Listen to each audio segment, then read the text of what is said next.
Welcome to the Louisiana Business and Industry Show. And now your host, Tim Johnson. We'll discuss the economy in Southwest Louisiana when George Swift, President and CEO of the Southwest Louisiana Economic Development Alliance, and Jim Rock, Executive Director of the Lake Area Industry Alliance, join us on this edition of the Louisiana Business and Industry Show.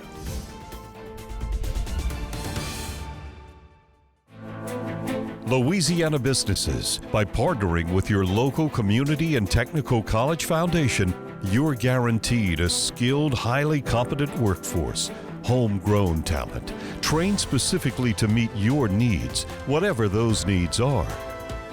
Visit this website to learn more about how to partner with your local Louisiana Community and Technical College Foundation. To better prepare for tomorrow, become a partner today. At Optimal, we understand what's at stake during your projects. That's why we value integrity, trust, and expertise.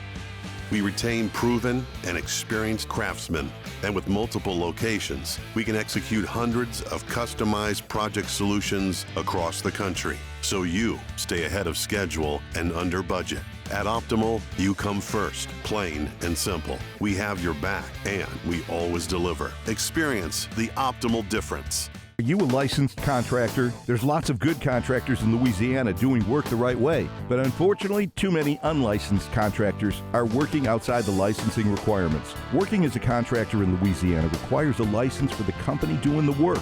The Louisiana State Licensing Board for Contractors wants to help you get licensed to allow you to conduct work legally. It's not difficult to get the license. We can help you. Go to lacontractor.org for more information. Licensed contractors, it's the law. For 8 seconds in the arena before an afternoon in the field. For a promise to students that honors success in the classroom. For championships earned on the bayou. For innovators committed to reclaiming our coastline. The universities of Louisiana. For your future. For our future.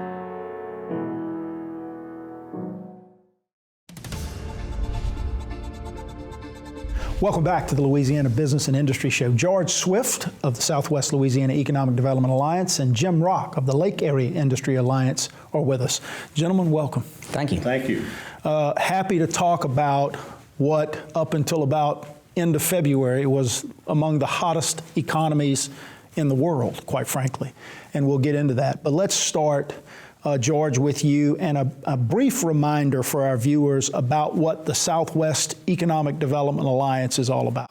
Well, in 2006, we combined the resources of the Chamber Southwest and the Economic Development Partnership, which is the elected officials. And we serve the 5 parishes of Allen, Beauregard, Calcasieu, Cameron, and Jeff Davis. And we combined everything. It's worked very well. It's been a very good regional effort. And so we're the Chamber and the Economic Development Office for the region. One of, I think, 8 regional economic development organizations around the state, and you guys have done a fabulous job, and we're going to get into some of that as we go along. Now, Jim, your organization is more of the industrial sites, right? The Lake Area Industry Alliance. Give us a quick overview. Exactly. Lake Area Industry Alliance was formed in 2000, so we're celebrating our 20th anniversary this year. And currently we have 23 member industries. Sometimes that number's a little higher, sometimes a little bit lower. It depends on new plants starting up and mergers and acquisitions and things like that. But currently it's 23. Our membership includes refineries, it includes chemical plants, it includes utilities, and now LNGs, which we hope to add some membership shortly with some other LNGs. Huge economic impact in terms of the employment, the taxes paid, the overall payroll and impact. We'll get into some of that as we go along. George, I mentioned it in the open, and as we came back from break. That economy in Southwest Louisiana has been among the hottest, certainly in the United States, and you could argue in the world. Leading up to, I guess, middle of March of this year, just absolutely on fire in terms of growth, job creation, economic impact, all of those things. So take us back historically over the last few years and tell us what it's been like, and then let's talk about what's happened since COVID-19. Well, in 2012, Sasol announced some major projects. And then we began having the liquefied natural gas industry get going. And we've just completed last year, the end of the year, about $44 billion in projects. That's with a B, 44 billion. 44 billion. Right. And so a lot of these are still finishing up construction. In fact, Jim was in charge of building the LAIA plant, which is completed before he retired and went to the Lake Area Industry Alliance. So we had all of this wrapping up, and we were expecting a second wave of projects to begin late last year or this year. Well, the world situation and the oil prices have slowed down everything. And then the COVID-19 put everybody on lockdown. So the projects that we were looking to get started have either been pushed back probably till 2021, or 2 or 3 of them may not come about. But we're optimistic that most of them will. We've still got, we think, another $35 billion in projects that'll come about. Probably in 2021 we'll start construction. You are, and maybe both of you can respond to this, but you are relatively optimistic that it will come back and that these projects will go on, just as we've talked about. If we can get this oil price back to some price, close to where it has been over the last couple of years, both of you feel good about the opportunity for these projects to come back? Yeah, I do, and I think the companies are working very hard to make it happen. They've had financial challenges, but they're trying to line up investors or customers, particularly on the LNG side. And so it's very difficult with the oil prices as low as they are for them to make the projects work. But again, they have not given up. They're working very hard to make it happen. Jim, do your members have the same optimism? I mean, do they believe that this thing will come back and that these projects will be sustainable going forward? Oh, absolutely. Our plants, all of them are running, and all of them early on were designated as essential jobs. So all the plants have been running, and I'm proud to say that a lot of the plants are making things that we need now more than ever, because they make the raw materials or precursors to disinfectants and health aids. Those critical things that we're using to fight this disease every day. Exactly, and they're running flat out. Others in the oil and gas industry have paused a little bit on their rates, but they're still there and they're ready to come back.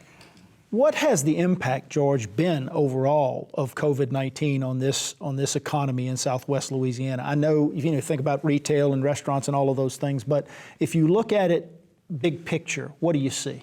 Well, as Jim mentioned, the industrial projects and industries have continued to operate, so we've got that base. Where we've been devastated is the casino and hospitality and gaming industry. We have 5 casino resorts in our region, and of course they have been closed since mid-March. About 6,000 people minimum are out of work. So until the casinos get reopened, and that affects many suppliers, it affects other hotels that are nearby, that has been the real disaster for us. In addition, of course, to restaurants and things like that. But many restaurants have partially continued to operate with takeout or delivery, but they can't make it like that forever. Some drive-through restaurants have done more business. Grocery stores have done more business. Building supply stores and retailers like Walmart are actually having increases in sales over last year. So the folks that we are really concerned about are the small businesses that have had to close, the restaurants, and the hospitality industry, which is a major thing for Southwest Louisiana. Well, I want to get into more depth about all of this. I want to talk about the overall economic impact of the industry and the growth that you've seen there. So there's a lot to unpack as we go along. We're visiting with George Swift of the Southwest Louisiana Economic Alliance and Jim Rock of the Lake Area Industry Alliance. And you're watching the Louisiana Business and Industry Show. Since 1919, we've designed and constructed hundreds of industrial plants, roads, ships, dams, and executed some of the most complex jobs in the world. In fact, our quality and dependability are legendary. Today, the legend continues as Brown & Root delivers engineering, construction, maintenance, and industrial specialty services throughout the U.S. and the world from our headquarters here in Louisiana. We are Brown & Root.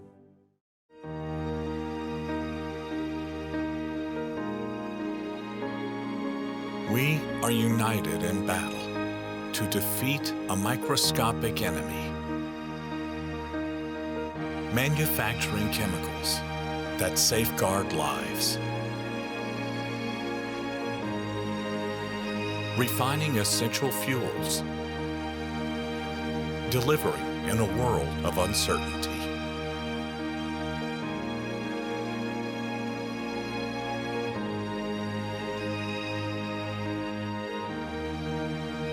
Our creative energy is the force helping to keep families, the community, and each other safe.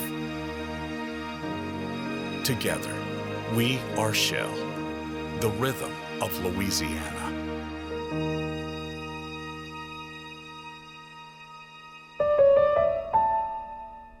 Gulf Coast Bank and Trust is giving our customers the power to bank anywhere, anytime during this challenging time. It's about doing the right thing for our customers.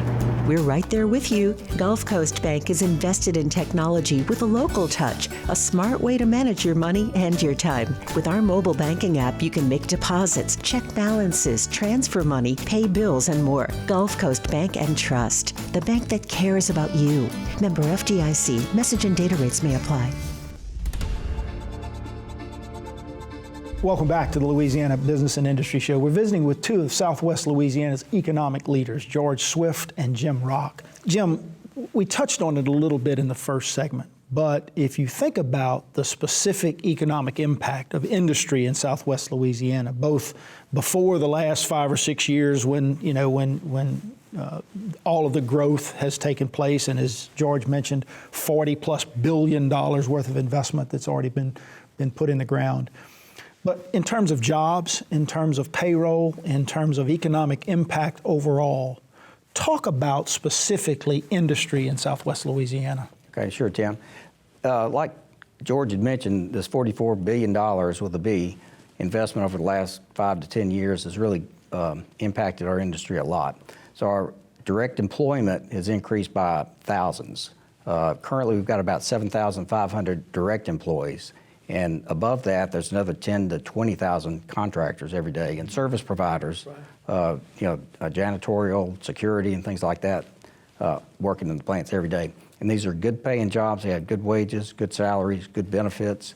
And if you're in Southwest Louisiana and you're not a doctor or a lawyer, you want to work in the plants. Right. So it's really been a big boom there. And our organization represents companies that pay taxes. So all these 7,500 jobs pay state income tax. We pay property tax. We pay sales tax on all the pieces and parts that we have to buy to keep the plants running. So it's a tremendous economic engine in Southwest Louisiana from that point of view as well. And we also do a lot of volunteerism. Yeah. And we do over 20,000 man-hours a year of volunteer work from our members, and things like Chem Expo, where we have 3,000 sixth graders at a time coming through the Civic Center with 300 volunteers. Paint recycling and other activities during the year. A lot of partners in education time as well. And I'd like both of you to kind of jump in on this, but one of the things we talk about the numbers all day long, and they are massive and they are critically important. If you think about the payroll, and we talk about thousands and thousands of additional plant jobs directly. We're talking about jobs that average $80,000 a year and up, plus benefits, and some places as high as average $100,000 a year. But then we think about that spinoff effect that you mentioned, right? The contractors and the vendors and the suppliers, and the impact that they have on the restaurants and the car dealerships and the retail stores. Just massive in terms of the overall economic impact. You mentioned it a little bit in the first segment too, and I don't think we spend nearly enough time talking about it as an industry, and that's the critically important products that are provided by these facilities that improve our quality of life. Water purification, pharmaceuticals, air conditioning, refrigeration, all of the things that make our lives better. And when we hear people criticizing industry because they don't pay enough of their, quote, fair share, which is on its face a ridiculous accusation, we don't think enough about the wonderful life-sustaining products that this industry provides for us. Any thoughts on that? George, you want to weigh in? Also, the impact on families. Sure. We have multi-generations that have worked in the industry in Southwest Louisiana. And so it's kind of a way of life. And it has created a good lifestyle for the people. But when you look at all the different industries that we have, the manufacturing jobs for each one create at least 5 to 7 other jobs in the community.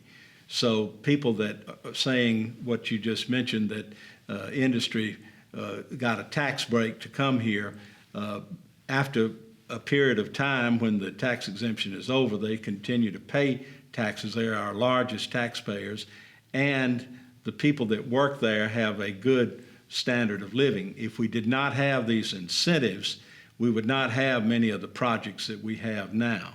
And so we are very optimistic that we're going to continue to be able to attract industry to Southwest Louisiana. We've got a lot of natural resources. We've got the ship channel. We've got great pipelines and, of course, the interstate and rail. So we're pretty good at logistics in Southwest Louisiana with 5 other ports in addition to the Port of Lake Charles. It is a wonderful place for industry to establish because of the work ethic and the history and all of the things that have taken place there. But let's pursue something you just talked about, and that's these incentives that have been criticized by some. And I'd like both of you to weigh in here in the couple of minutes we've got left in this segment. One of the things we think will be coming out of the legislature as we think about what it's going to take to recover from this COVID-19 pandemic and the economic downturn that we've seen is sort of a reinvention of our incentive programs, maybe going back to ITEP the way it was before Governor John Bell Edwards made some significant changes to it. Tort reform, which maybe eases the burden of the litigious nature of our state on industry. You think about those great challenges that industry faces and the challenge that economic developers face trying to attract those jobs in industry here. Are you optimistic, both of you, that coming out of this pandemic, that maybe the legislature will do some things that help drive competition with Texas and other places for jobs? Jim, your thoughts on that? Well, there's never been a better time to address those than right now. You mentioned both tort reform and ITEP. So the tort reform, I lost track of how many billboards I saw on the way over here from Lake Charles this morning, advertising trial lawyers. And that is a definite negative when major industries decide where to site, if they're going to be in Texas or Louisiana or Mobile or Alabama or something like that. And so that'd be a great time to impact that. On ITEP, ITEP had remained unchanged for about 60 or 70 years before 2016, 2017. And some things got rolled back, some things were taken out, some things were made a little more challenging to get accomplished. And several of the projects have been put on hold, or they're hitting pause right now and wait until see what the economic impact looks like. And when we come out of this, if we had more incentives for those projects to take place, that would put more people to work. They'd be buying more gasoline. They'd be buying new pickup trucks, renting apartments, and no question. And we've got to recognize that we're in a daily battle with the state of Texas for these jobs and these opportunities. George, I want you to weigh on this when we come back from break. We're visiting with George Swift and Jim Rock. You're watching the Louisiana Business and Industry Show. Baton Rouge, we know how to deal with hardship. Floods, hurricanes, illnesses. They've threatened our families, our livelihoods, our communities, and spirits. But we always find the energy to overcome it all. The energy to work together and help one another. The energy to pull ourselves into a brighter future. We're honored to be part of Baton Rouge. Together, we have the energy to move forward, and that's what we're going to do.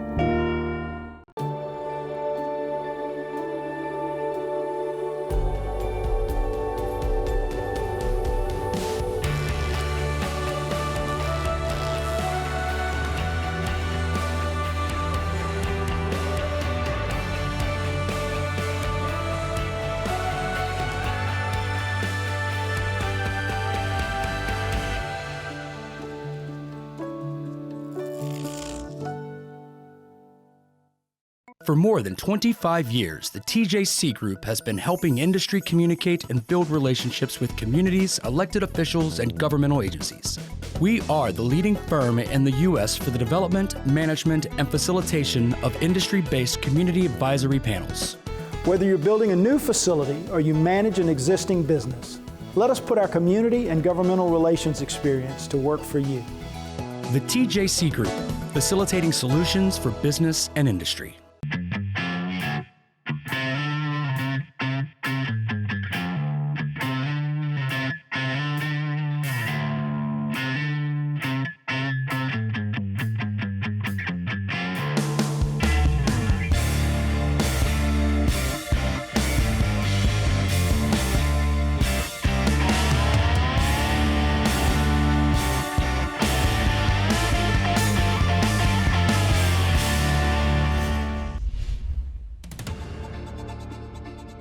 Welcome back to the Louisiana Business and Industry Show. George Swift of the Southwest Louisiana Economic Development Alliance and Jim Rock of the Lake Area Industry Alliance are our guests.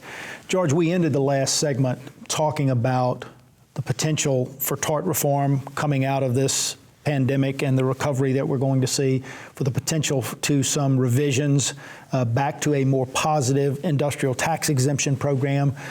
Jim weighed in a little bit there. Your thoughts? Well, the Resilient Task Force and the Legislative Task Force have all come up with some great recommendations. It's time to implement some of these. We've talked about these things for 20 or 30 years. We've got to make the state more attractive for economic expansion so that everyone benefits. And we've got to do something about the education levels in our state.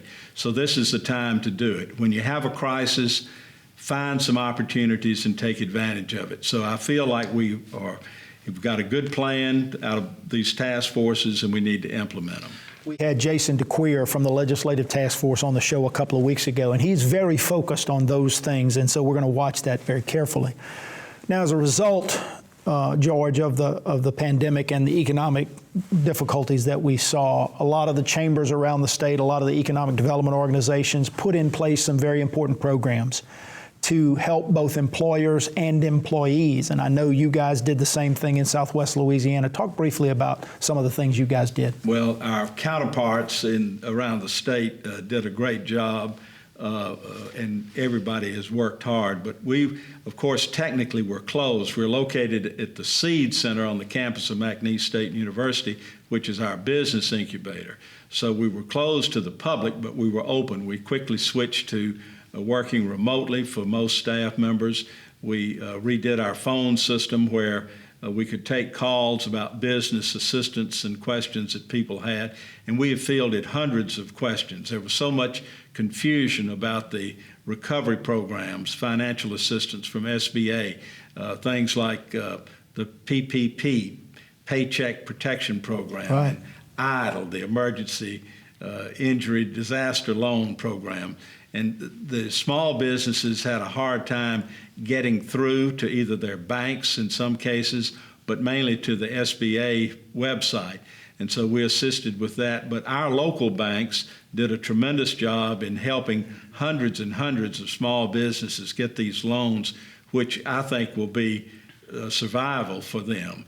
And we understand that there still may be a little bit more money available in the PPP program, but people need to act fast. So we did that. We had our Workforce and Education Committee by Zoom meet and work on some things. We have right now about 27,000 people out of work in Southwest Louisiana, a lot of it from the hospitality and gaming situation. And so we're trying to get the word out and help with the assistance of that. The business incubator has services that are available to folks that maybe want to start a business. You know, sometimes you might be in a situation where you say, this is a good time to start a business. I'm out of work. Right. I've always wanted to do this, so we have the business incubator. So we have worked with the federal delegation in D.C. and our state legislators, and our local officials have done a great job keeping people informed with regular briefings. And so we've been a support agency to all of that. I want to go back to you, and then I'm going to come to Jim with a part of this question. But I think most of our viewers know that we tape on Tuesday and the show airs on Sunday morning. As we sit here and tape on Tuesday, just yesterday, the governor announced a slow reopening of the economy and retail establishments, some restaurants and some things at 25% capacity but obviously taking precautions. I ask every guest that we've had on over the course of the last few weeks to do this. Look into your crystal ball, George. What do you see going forward in the next 6 or 8 months, and then maybe over the course of the next 18 months in a longer term situation? What does this economy look like, and what does it look like particularly in your region? Well, I think everyone can benefit from operating safely and doing all the things that are required, including maybe wearing masks. Nobody wants to wear a mask, but that in the initial phase 1, if it's not successful, we're going to go back to more closures, and we don't want that. So let's just take a few weeks, operate safely, wear masks when dealing with other people, and get the state open more. Now, the restaurants and the casinos operating at 25% capacity, I don't see how that's going to work long term. So that's why we've got to be safe so they can open to more capacity. In our particular region, the industries are working. I think we'll have a couple of projects announced probably in early 2021. So we've got a good industrial base in Southwest Louisiana. We've got an aviation industry with Northrop Grumman. We've got agriculture and forestry. So we've got a lot of things going for us. Our biggest issue is getting the casinos up and running back to capacity. How long that will take is anybody's guess. But again, if we operate safely, they can increase that. And when we do that, then I think we'll be back in pretty good shape. I think most of the people that have been laid off will be rehired. It may take several months for that to happen. So in 2021, I'm always optimistic. But I think if we did not have our industrial base and the things that we have, I would be a little more negative, I guess. But I think we're going to pull out of this in 2021, late 2021. We'll see things back maybe to a level they were before. Well, that's going to have to be a wrap, guys. Listen, I am grateful for your time today.